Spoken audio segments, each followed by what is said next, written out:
before we start into the first plague, it's important that you realize in the ancient world, Egypt is powerful and wealthy and prominent because of one thing. Anyone know what that is? Water. The Nile River. The Nile.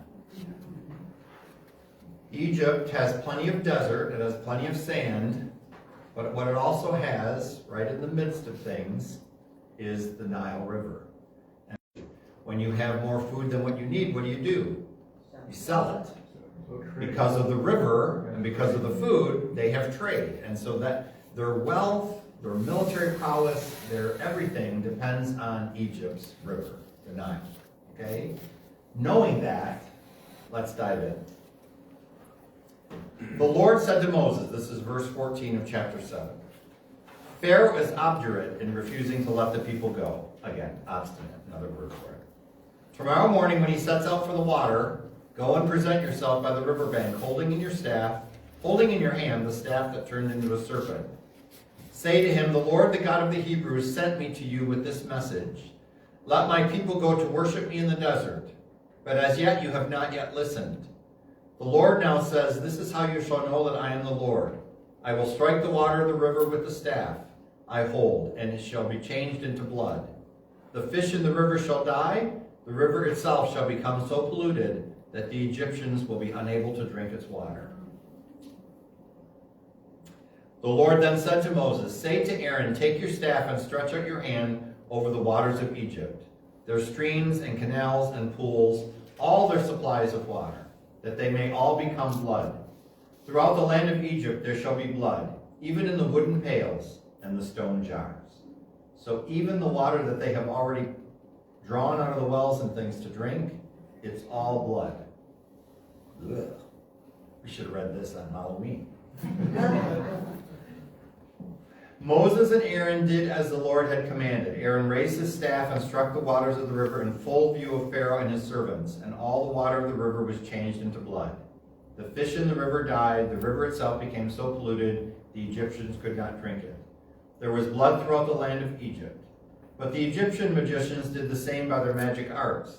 So Pharaoh remained obstinate and would not listen to Moses and Aaron, just as the Lord had foretold. He turned away and went into his house with no concern even for this. All the Egyptians had to dig in the neighborhood of the river for drinking water, since they could not drink the river water. So it's a pretty crazy situation going on. Okay. Second plague, the frogs. 7 days passed after the Lord had struck the river. Then the Lord said to Moses, go to Pharaoh and tell him, thus says the Lord, let my people go to worship me. If you refuse to let them go, I warn you, I will send a plague of frogs over all your territory. The river will teem with frogs. They will come up into your palace and into your bedroom and into your bed, and into the houses of your servants too, and all your subjects, even into your ovens and your kneading bowls. The frogs will swarm all over you, and your subjects and your servants. Sue, you're looking a little heebie-jeebie-ish over there. Chapter 8. The Lord then told Moses, say to Aaron, stretch out your hand and your staff over the streams and canals and pools to make frogs overrun the land of Egypt. Aaron stretched out his hand over the waters of Egypt. The frogs came up and covered the land of Egypt. But the magicians did the same by their magic arts. They too made frogs overrun the land of Egypt. Which Sure, I was happy about that. I was going to say, which doesn't make any sense in terms of, yeah, we can do that. We can make this even worse. Thank you for catching that, because it's really bizarre. Okay. Number one, we don't know what these magic arts are that are allowing them to do these things, but they're basically trying to one-up Moses. That's the key of it. And secondly, in this case, they're making the situation worse, not better. Okay. Then Pharaoh summoned Moses and Aaron and said, pray the Lord to remove the frogs from me and my subjects. I will let the people go to offer sacrifice to the Lord. Moses answered Pharaoh, do me the favor of appointing the time when I am to pray for you and your servants and your subjects, that the frogs may be taken away from you and your houses and be left only in the river. Tomorrow, said Pharaoh. Then Moses replied, it shall be as you have said, so that you may learn that there is none like the Lord our God. The frogs shall leave you in your house, your houses, your servants, and your subjects. Only in the river shall they be left. After Moses and Aaron left Pharaoh's presence, Moses implored the Lord to fulfill the promise he had made to Pharaoh about the frogs. And the Lord did as Moses had asked. The frogs in the houses and the courtyards and fields died off. Heaps and heaps of them were gathered up, and there was a stench in the land. Nothing like 1,000,000 dead frogs. You know? Ugh. But when Pharaoh saw that there was a respite, he became obdurate and would not listen to them, just as the Lord had foretold. Okay? The third plague, the gnats. Okay? The fourth plague, the flies. The fifth plague, the pestilence. The sixth plague, the boils. There's going to be a constant pattern here. They tell them what's going to happen, it happens, and each one of these paragraphs, each one of these sections is going to set. But once more, Pharaoh became obdurate and would not let the people go. So you go on to the next plague. Pharaoh was obstinate, would not let the people go, would not let the people go, etc. Okay? Chapter 9, verse 13. Then the Lord told Moses, early tomorrow morning, present yourself to Pharaoh and say to him, thus says the Lord, the God of the Hebrews, let my people go to worship me. Or this time I will hurl all my blows upon you and your servants and your subjects, that you may know that there is none like me anywhere on earth. For by now I would have stretched out my hand and struck you and your subjects with such pestilence as would wipe you from the earth. But this is why I have spared you, to show you my power, and to make my name resound throughout the earth. That's the point we were trying to make earlier. Will you still block the way for my people by refusing to let them go? I warn you then, tomorrow this hour I will rain down such fierce hail as there has never been in Egypt from the day the nation was founded up to the present. Therefore order all your livestock and whatever else you have in the open fields to be brought to a place of safety. Whatever man or beast remains in the fields is not brought to shelter shall die when the hail comes upon them.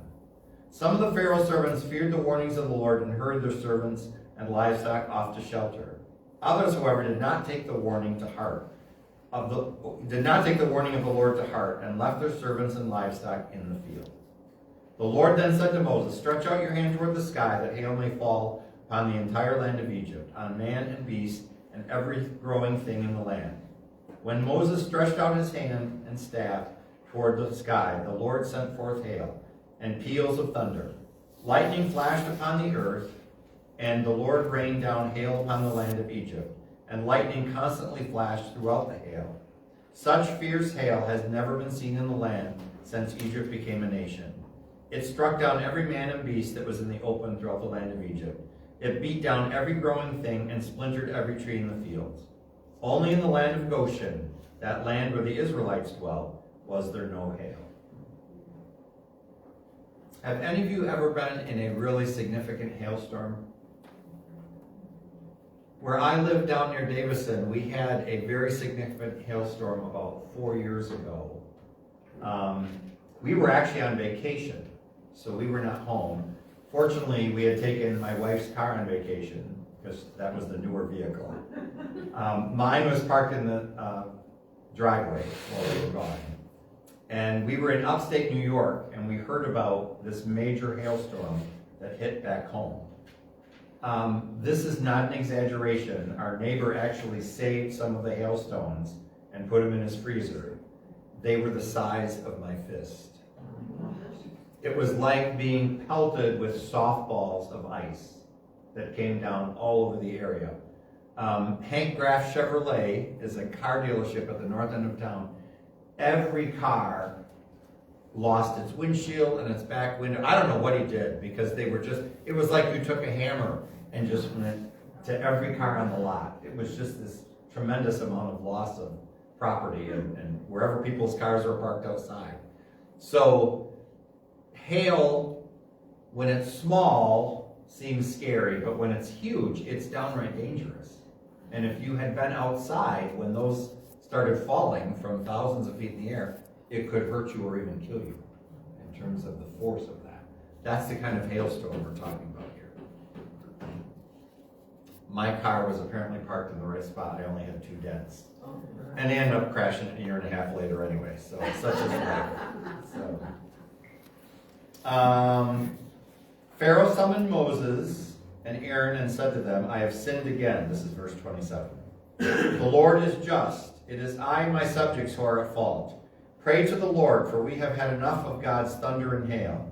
Then I will let you go. You need stay no longer. Moses replied, as soon as I leave the city, I will extend my hands to the Lord. The thunder will cease, and there will be no more hail. Thus you shall learn that the earth is the Lord's. But you and your servants, I know, do not yet fear the Lord. Now the flax and the barley were ruined, because the barley was in ear and the flax in bud.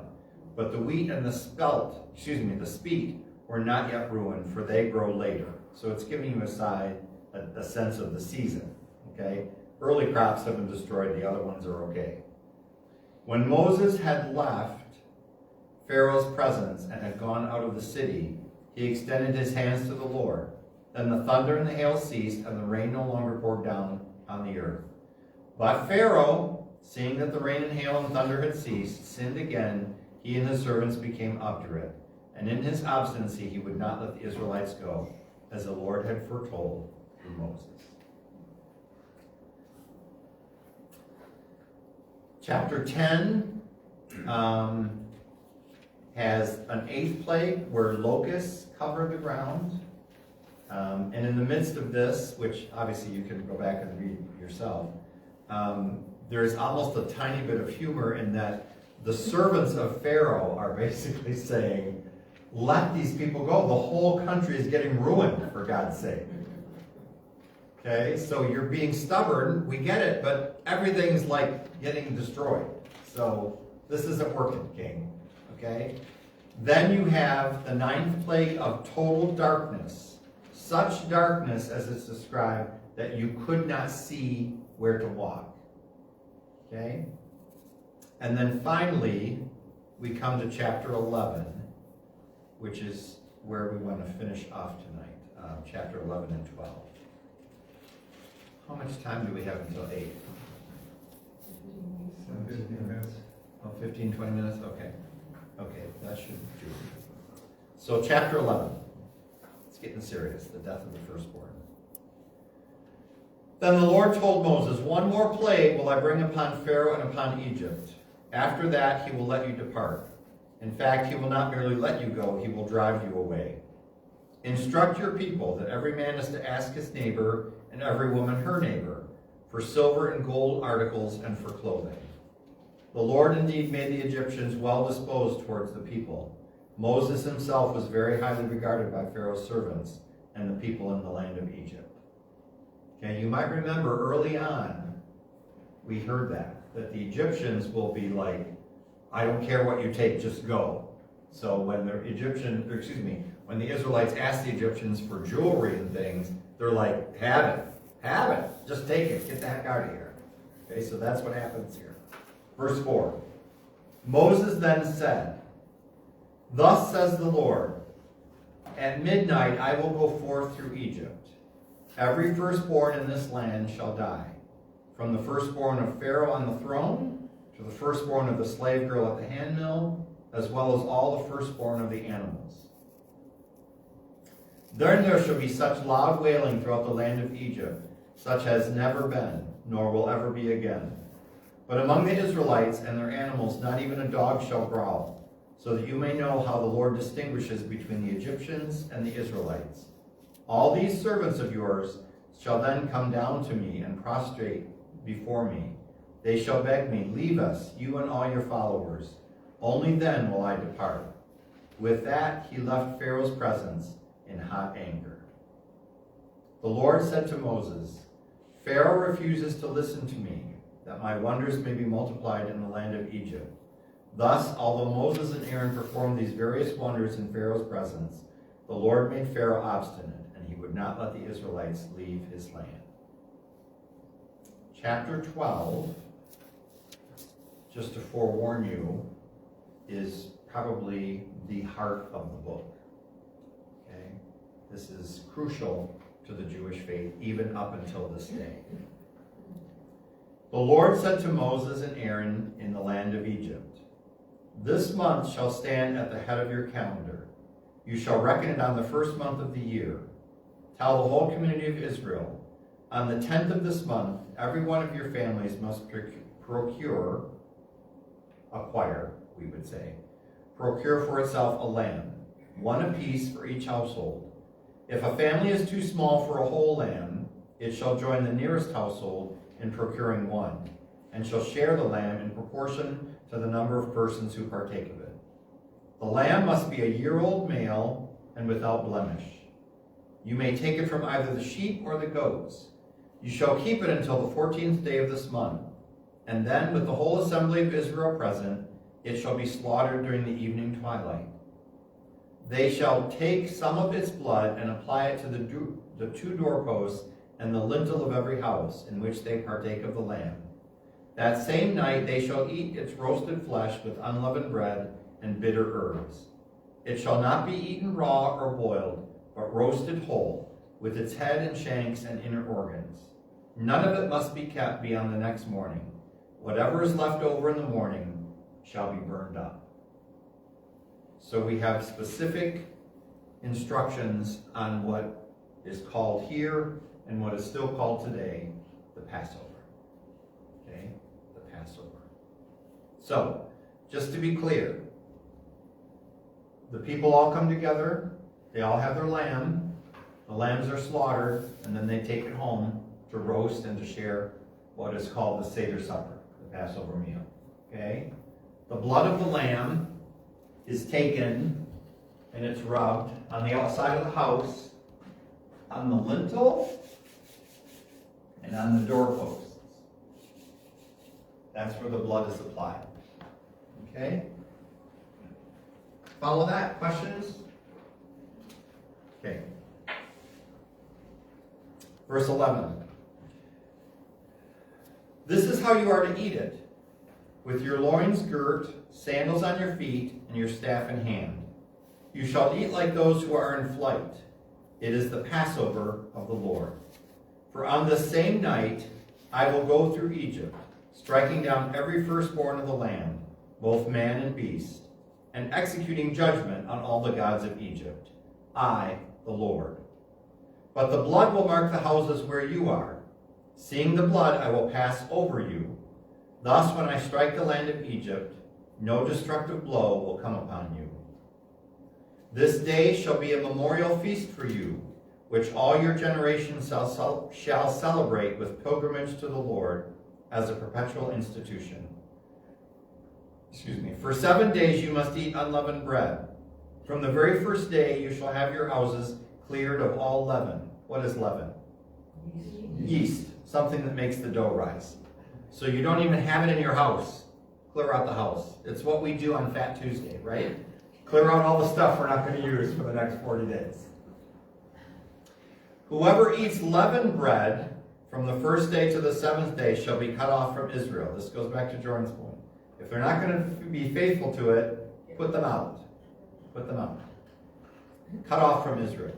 On the first day you shall hold a sacred assembly, and likewise on the 7th. On these days you shall not do any sort of work except to prepare the food that everyone needs. Keep then this custom of the unleavened bread, since it was on this very day that I brought your ranks out of the land of Egypt. You must celebrate this day throughout your generations as a perpetual institution.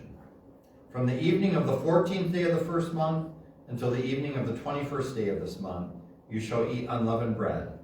For 7 days no leaven may be found in your houses. Anyone, be he a resident alien or a native who eats leavened food, shall be cut off from the community of Israel. Nothing leavened may you eat. Wherever you dwell, you may only eat unleavened bread. What is the purpose of the bread without yeast in it? Do you remember? Yeast, it takes time for the bread to rise. There's no time. The symbol here is there's no time. You have to be ready to go. You don't even have time to let the bread raise so that you can bake it like you normally do. Unleavened bread, unleavened bread, unleavened bread for a week, 7 days. That's why Passover is called the Feast of Unleavened Bread. It's all part of it. Okay? So to this very day, this has become, the Passover has become, now there are plenty of other Jewish feasts, I get that. But the Passover is the central feast for the Jewish calendar. Just like for us, Holy Thursday, Good Friday, Easter Sunday, Holy Saturday have become the big feast. And they happen at the same time. Because the Last Supper was actually the Passover meal. Okay? So we're reading a crucial part of the Jewish faith that will also become and give us the crucial part of our Christian faith. So it all starts to come together for us, so to speak. Okay? Questions, thoughts, puzzlement? It's okay to not understand things. There's a lot in here. But what's the gist of this whole story? The plagues and all of it. God's in control. God will make happen what needs to happen. Still today. So that the story will be a good story. Okay?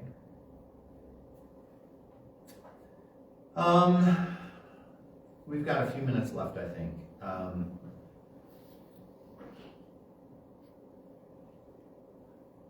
Yeah, I do want to go into this. Verse 21. So Moses called all the elders of Israel and said to them, "Go and procure lambs for your families, and slaughter them as Passover victims.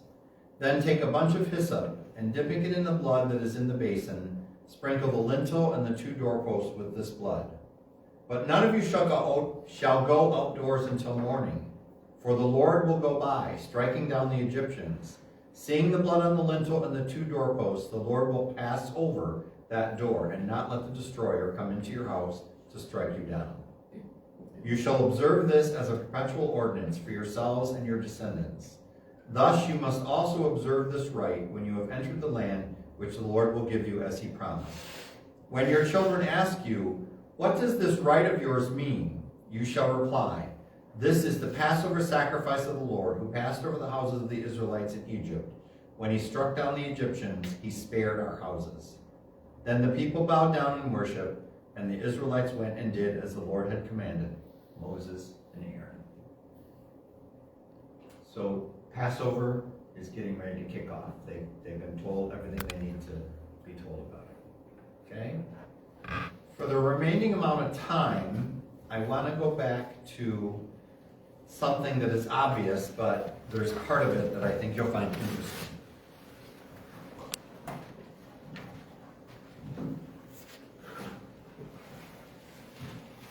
I've enjoyed being a person of ministry, but I'm not an artist, so just bear with me.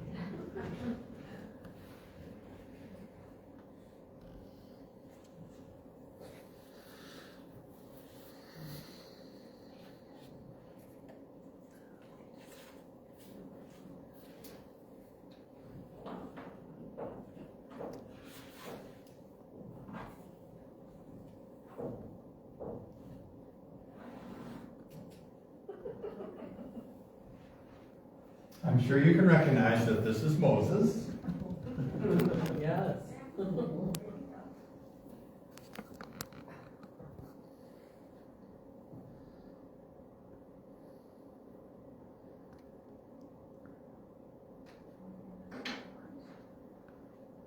There are lots of things in the story of Moses that we've been sharing in the book of Exodus that are interesting and new and different. But what is the most striking thing? We talked about this when we first started on this journey of Exodus. What is the most striking thing about Moses' role in this? What is unexpected and bizarre? That he wasn't raised Hebrew, and he's leading the Israelites. That is a very good point, as we said.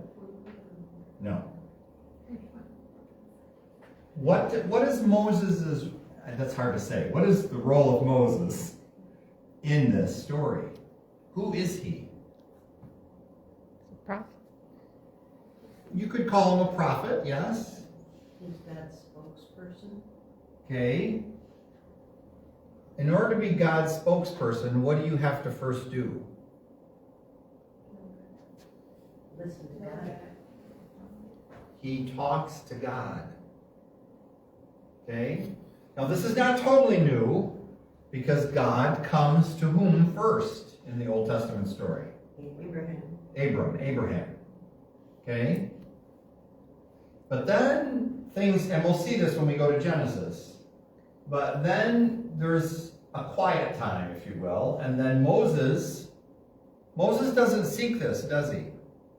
God seeks him out, and he speaks. We've heard it all night long. God said to Moses, God said to Moses, God said to Moses and Aaron, God said to Moses. So, what we will get to down the road here, as the story is going to get very dramatic the next time we gather in 2 weeks, is that eventually, because Moses is speaking to the Lord face to face, he starts to glow. His face starts to glow. And the people, the Israelite people, say to him, "This is freaking us out. Like every time you go and talk to the Lord, you come back like you glow brighter than you did before." So they come up with, as you can tell by my beautiful artwork, they come up with a system where every time Moses is going to speak to the Lord directly, do you remember what happens? He puts a veil over his face so that he's not seeing the Lord face to face. Because he keeps glowing more and more and more, because he's entering into an intimate conversation with the Lord. So I just want to warn you about that. That's coming. Okay? The second thing that we do not have a strong explanation for, and it seems very odd to us, is that there is a legend around the story of Moses that because he enters into and speaks to God face to face, something else happens to him. Do any of you know? Do any of you know this?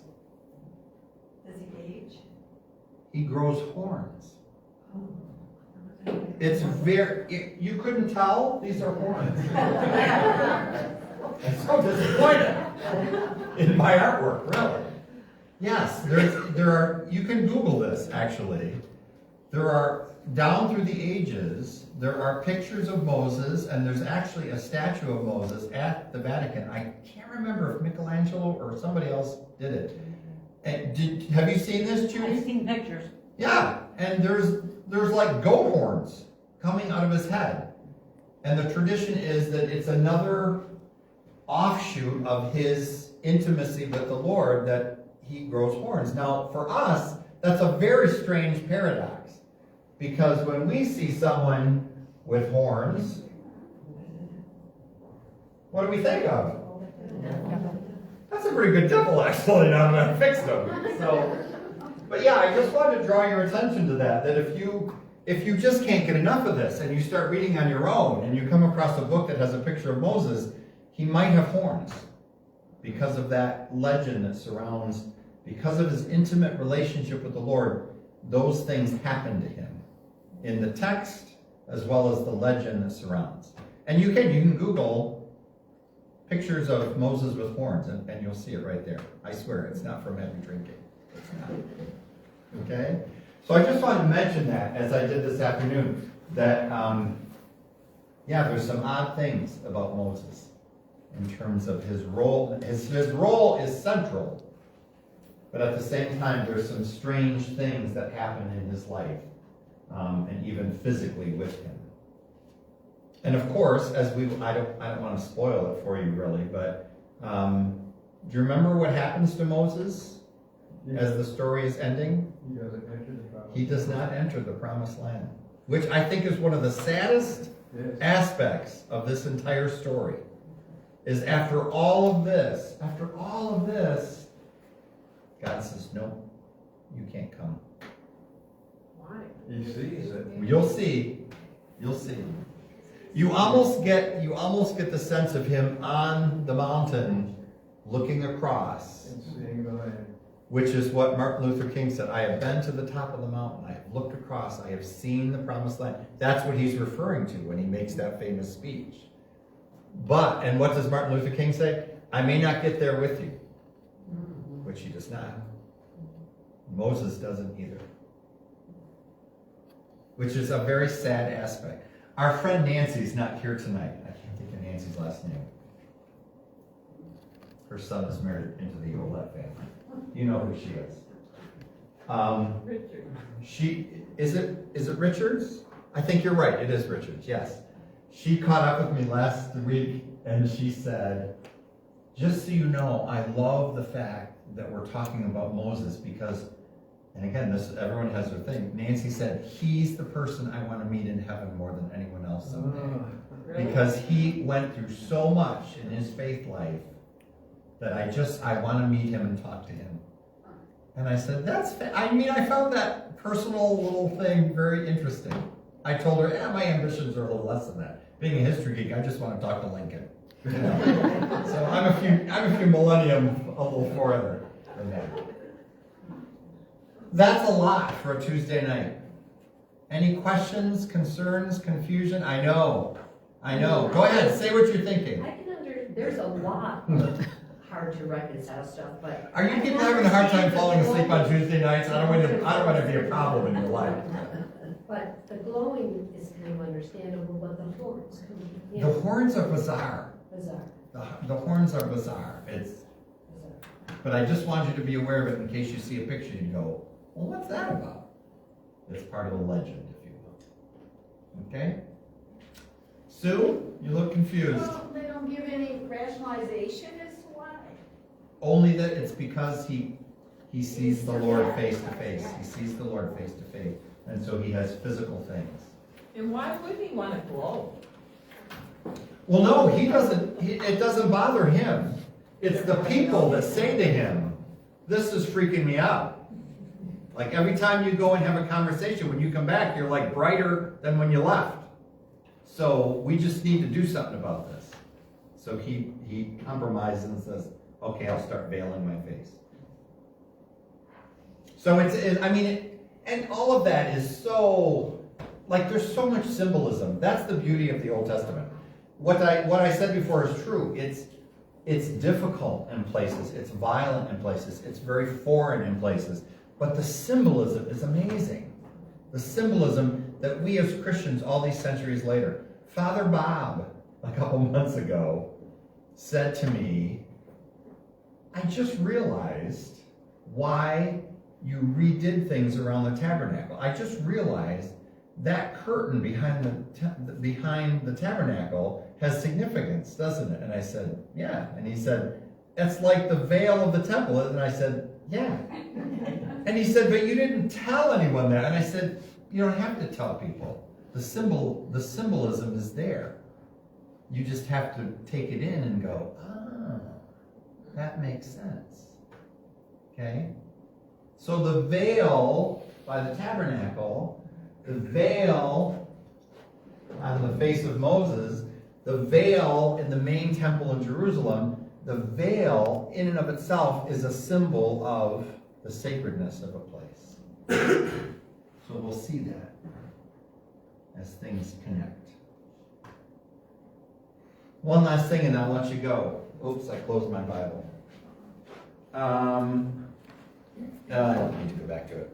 In the last thing we read, there is a mention of when you slaughter the lamb, it's the last instructions, you will take hyssop and sprinkle it on the doorposts. When do we hear about hyssop? What is hyssop? Lisa, what? It's a flower. It's a steady flower. Where do we hear about it? Isn't it in the crucifixion? Crucifixion. What role does hyssop play at the crucifixion? They take a sponge, put it on hyssop, and lift it up to Christ as he's on the cross.